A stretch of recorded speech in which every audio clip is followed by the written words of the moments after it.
Well, hello, and welcome to Spotlight on a Coaching Business podcast. I'm your host, Kat Connect, and today I'm going to talk about a syndrome. Why it's called a syndrome? I don't know. Somebody coined it a syndrome, but it is something that I have found to be really true among coaches, especially, and myself in particular. It is called imposter syndrome. Have you ever had a thought? Maybe I'm not good enough to do this. Maybe I'm overpromising. Maybe I can't actually bring about the change, transformation, results that people want. Maybe I'm not a good enough coach. Maybe I'm the wrong kind of coach. I could go on and on. And almost every coach I've worked with, as I said, has experienced some version of this, especially at the beginning, but actually it shows up in every stage because here I am 25 years later. It still happens to me. So I want to bust it. Maybe together we can bust it for good. I want to unpack it a little bit here with you today and take a look at what does it really mean? What causes it? And I'm also going to tell you what the opposite is. I got very curious about this as I was preparing for this show. I'm like, well, if we don't, this is one of my rules. If you're going to take something and say, I don't want to have this thought anymore, this isn't serving me or this mindset. Well, then what is? What is true? What is more true than I am a fake? I'm an imposter. It might not be what you think. Okay, here we go. Because this is what I want for you.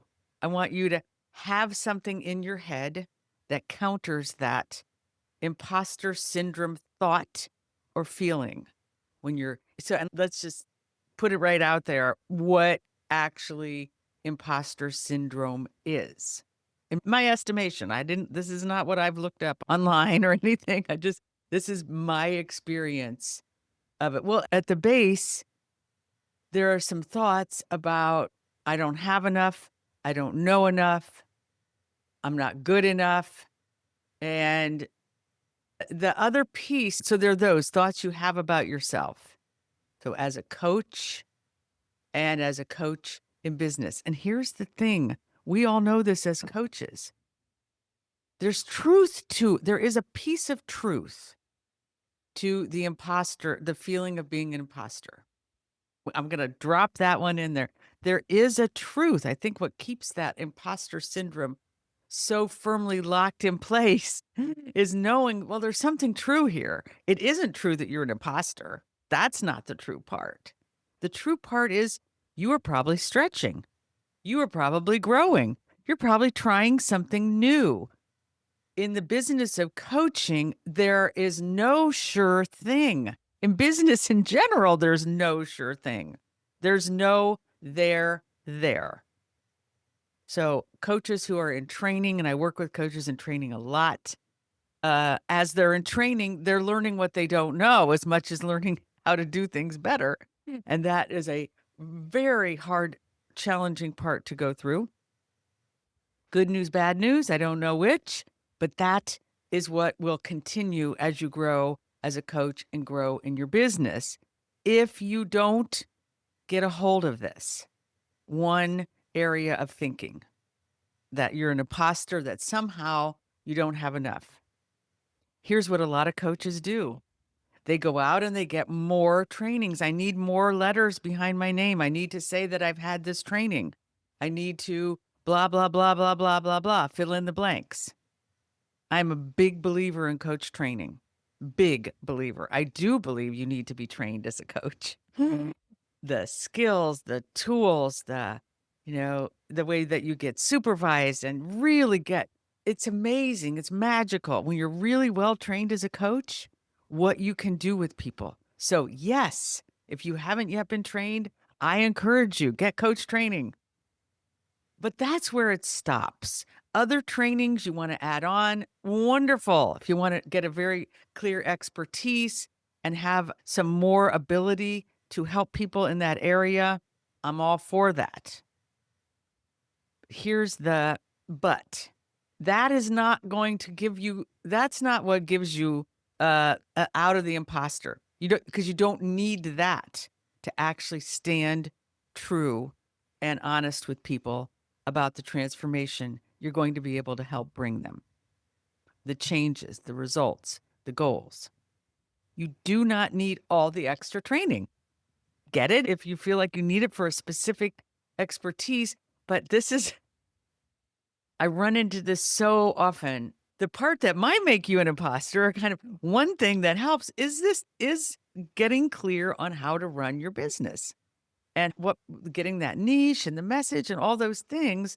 So you stop having this thought, I can help everybody, I should be able to help everybody, and get really clear. Oh, this is the area. I'm going to hone this area with experience by doing it, by bringing your passion, by really having clarity with yourself about how coaching works and how your coaching works. Better than all those degrees and more layers of training is for you to have a group of people that you're working with, and you get to know them. You get to know their problems. You get to know their dreams. You find your own personality and your own gifts and talents and how they match that exact group of people that you are serving. And once you get that, and you really get clear, these are the people I'm serving, here's how I'm serving them, you start getting results. You start seeing results. And then you start playing. Oh, I get it. This is what these people need. You might start adding things in to what you offer them because you find more and more of what are the things this particular niche needs. I know this because I've done it with more than one niche. I have. So here's some stories. When I first started out, I had entrepreneurs as my niche. And I did not feel, I had some of the imposter feeling about my coaching. And I really, that one was a very big challenge because I had a unique way that I coach. I still do. It wasn't necessarily, all my training in the Coactive Training Institute was stellar. And yet I still had to take it and make it my own. So that I went through the imposter syndrome around, how do I make this mine? I clunked around, I'm going to say, as a coach. There's another but here. With my business, working with entrepreneurs, though, I started to really feel like I had some ground because I had been an entrepreneur. I knew a lot of people who were entrepreneurs. I understood, and I became more and more familiar with what they needed from coaching. So it wasn't just my coaching. Right? It was, I could set it up. I already had insight into it. I could more easily dig in to find out what were the blocks for them. What did they really want? So I started to feel really secure with that niche. That's when I quit my job at the Postal Service and felt like I was on my way as a coach. But during that time, my marriage fell apart and I got divorced. I ended up moving from a small town to that very large city of Los Angeles, California, starting a new life. I started a new relationship, very many new things. And I decided at that time, because I was so focused on the marriage that had ended, really, and all the things that had not gone well, with my coach training, I felt like I could really help people in this area of relationship. So I took a whole other level of training, the ORSC training, if some of you are familiar with it. It was a fantastic training. And yet it did really very little to help in that niche. I had the imposter syndrome came back all over again. Who was I to tell people about relationships? My marriage had failed. I didn't know what I was doing. I had people literally tell me that. I had to really face, how do I stand here and really own this niche and feel like that, yes, trusting myself in delivering what people want here. So I did, besides my training, and that was helpful, but what really helped me was this. I started getting clients with relationship issues. I started working with couples, some who were getting married, and doing some visioning with them. I worked with some couples who had some challenges. I started finding there were single women in particular who really resonated with coaching, and there were specific things they wanted. So I honed my coaching to match, and it matched me, luckily. For the most part, I created curriculum, I brought tools, I had books. So my coaching was one piece, but since my niche was so clear, I also could bring other experts in and have, and, offer my clients advice and different assessments and really good pointers from other people and then coach them around it. That's what I found with a really good niche. Okay, so that I want you to be thinking about that, how important those elements are when it comes to thinking about yourself as a coach and really ridding yourself, for the most part, of this imposter syndrome. Now let's look at comparison. It's I think, the biggest killer of energy and momentum when it comes to running a coaching business and being a coach, even when you compare yourself to other people. I remember going to a conference, I think it was an ICF conference, and watching a demo by Henry Kimsey House. And I was just blown away. And I thought to myself, I will never be able to be that good. What was more true than that was I have been able to be, in quotes, that good, just not like Henry. Henry has his own style of coaching. He's brilliant, as are many of the coaches who were my mentors, but it's not how I do coaching. So as I was comparing myself to these coaches who were way ahead of the path on me, I wasn't just looking at, well, they've been trained and they've done this a while. I was looking at their style of coaching and comparing myself. I don't have that same style. I don't know if you know Henry, but if you do, you would know that I have a completely different style. I'm much lighter and more playful, and I'm actually also more like, let's take things step by step. And I bring both of those qualities to my coaching. So, comparison of other coaches. And maybe even worse is with social media, which I did not have when I started out as a coach. And I'm grateful. But I remember my very first networking meeting in Los Angeles. And we're going around the tables. There were maybe 10 or 12 tables and, round tables. And it was a women's group, and everybody was introducing themselves. Here's my business. Here's what I do. First table, blah, blah, blah, this, that, this. Oh, and I'm a coach. And then another person, I'm a coach. Second table, same thing. Third table, same thing. By the time it got to me, and they all sounded so like, oh, they have it together. They know what they're doing. And I don't. I remember at the end of this meeting, true story, one of the women who got up and talked, she was a sales coach, and she was selling how to create a pitch for coaches. Now, I mean, maybe it was in general for entrepreneurs. Right. This is where one of the trainings I got, actually, that I bring. I have had a lot of training around business development that's been so great for me. And so much of it has helped me get out of the imposter syndrome. She taught me how to do a pitch, how to talk about my business she called it, she said, be vulnerable and credible. So I brought some vulnerability, talked about my divorce, what I'd learned, and what I was bringing to people. And then here are my credentials to bring it. So the next time I went to that networking meeting, being able to speak about what I did so clearly, I remember getting up. This was when we got up in front of the room at a microphone, and the sales coach is in the audience. And I started out a little nervous, but then I hit my stride, and she's just like in the background going, yeah, you did it. And I could feel the difference in the response. And I could feel some of that imposter syndrome disappearing. Now, this was a case where because I could then listen to the other women and I could go, oh, I get it. You know what you're talking about because you've learned how to say it, not necessarily because you bring better results for people. So the second piece of that is once I got that piece about it, And I started moving out into bigger arenas, let's say, and online. So online was happening. Just to be clear, this was not before the internet was born, but social media was not a thing, but it started to be a thing right about at this time. And so I started seeing people posting and people that I have a memory. A very famous coach.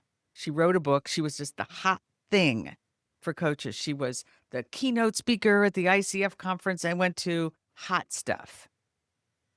So I comparing myself to her, you can imagine, right? I was just felt like, oh, how am I ever going to get there? So I hired this woman to be my coach. She was very pricey, like very. I invested a big chunk of money in her. I told her what I wanted to do. I told her that I wanted to, this was my area of coaching in relationship.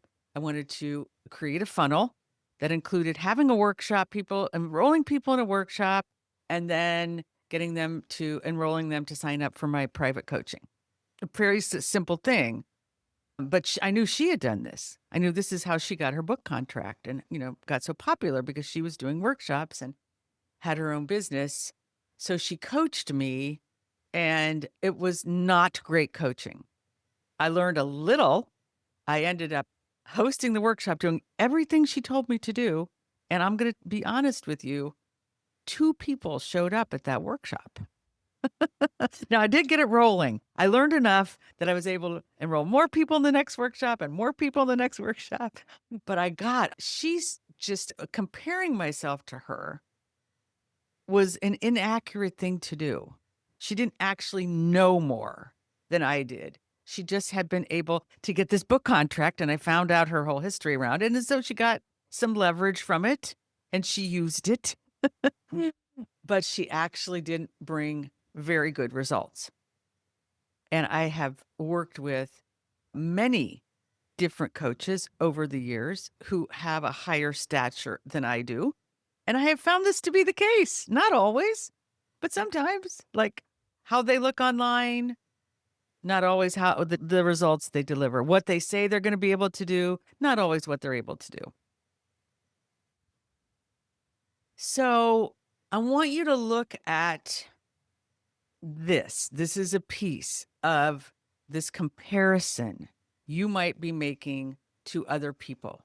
There's some line about this, about how we compare our insides to other people's outsides. So what we're seeing, a whole very shiny outside, because some people have that all together, whether they just have a personality like that, or they actually have some kind of a gift for putting out a message that makes what they have to offer sound really good. They might have bigger networks. They might have spent more money to have an operating machine behind them to get that advertising going online. You don't know.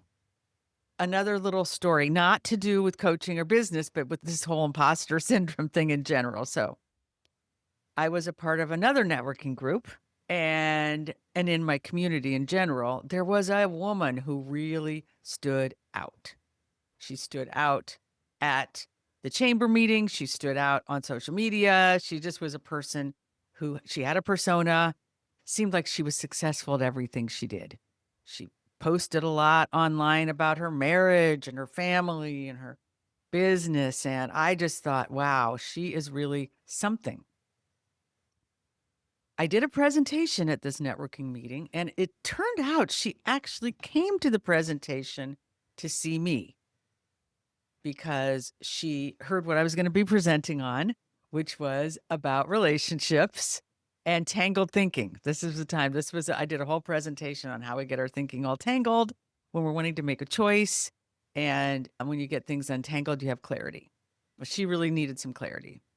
So she talked to me after the meeting and we set up a sample session. Certainly not going to go into any of the details of that, and divulge any confidentiality. But what I found was that what she presented me in that sample session was not what I had been seeing online at all. And it really gave me pause. People present themselves in a certain way, they show up in a certain way, on the outside, not necessarily what's happening on the inside. There's also one other piece. You might be comparing yourself to a coach who is in a different stage of business. This is why I have the 4 stages, because it's so important to know. If you're comparing yourself to a coach at another stage, you might be trying to do things in their stage and it's not working because you haven't done the previous things. It's like if you haven't learned to crawl and then walk, but you actually want to run, it's not going to work out very well for you. The imposter syndrome is going to have a lot of truth in that one because you're really, in some sense, you're trying to be something that you actually are not yet. Now, it doesn't mean you don't have the capability. Doesn't mean you aren't, you can't be a fantastic coach and learn about business.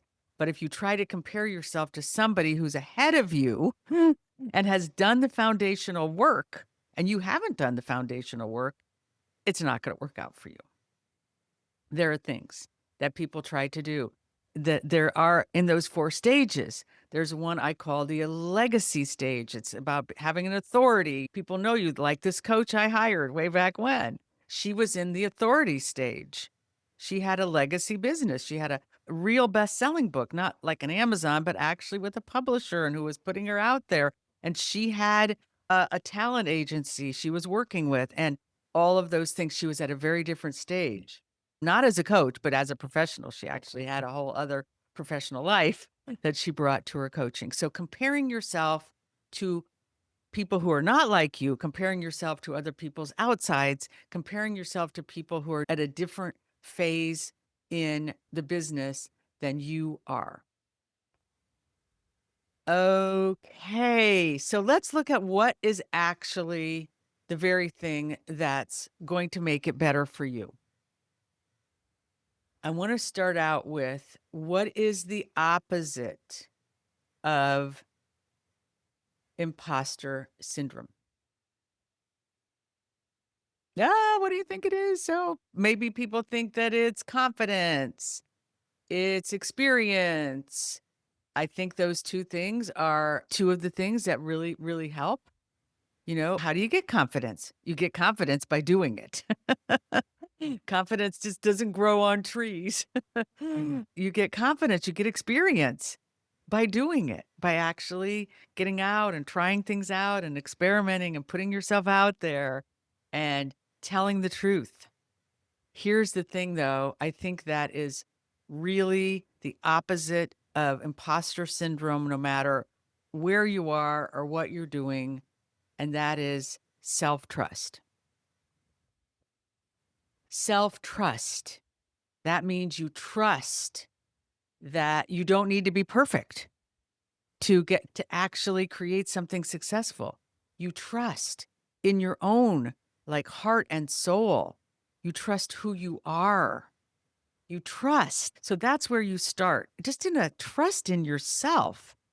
One way I found that to do this is and this is what I do in my Genius Wheelhouse assessment with everybody I work with, is to take a look at past successes so you can build some credibility with yourself and some self-trust because you have done things, believe me, in your childhood, in your teens, in your early 20s, and if you're older, 30, 40, 50, 60, 70, 80, that will help you see, oh, I can trust myself. You can trust your gut. You can trust your mind. You can trust your training that you've had to be a coach. Trust the tools that you have and trust the process of coaching because you're not responsible to have the answers, to have the advice. You're really responsible to connect with your client, to know what it is they want, bring the tools and what you do have to help them get it, to help them achieve it, to help them reach what they're reaching for. So that's one piece. If you're thinking just about your coaching, and I layered some pieces in earlier, how important it is when you have a niche, you actually can trust that you can serve those specific people.